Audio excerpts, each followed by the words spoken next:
হ্যাঁ রে বাড়া, বল কি হয়েছে? আরে আজকে তোর ছেলেকে দেখলাম ওর বন্ধুদের সাথে সোনাগাছির দিকে যাচ্ছিল। আরে বাড়া, এসব তুই কি বলছিস? হ্যাঁ রে বাড়া, আমি সত্যিই বলছি। তুই চল তো আমার সাথে একবার সোনাগাছিতে, ওদেরকে আজ মেরে গান ফেটিয়ে দেবো। ঠিক আছে বাড়া, চল।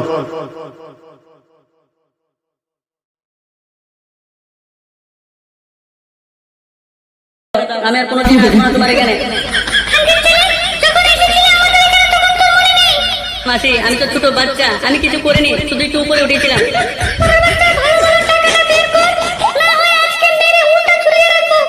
মাসি, আমার ভুল হয়ে গেছে, আমি তো স্কুলে পড়ি, আমার কাছে টাকা নেই, আমাকে মাফ করে দাও।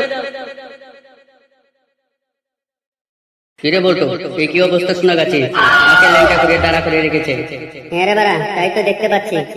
তাড়াতাড়ি চল বাড়া, আমরা যে কাজের জন্য এসেছি কাজটা সেরে চলে যাই। হ্যাঁ হ্যাঁ বাড়া, তুই ঠিকই বলেছিস, চল।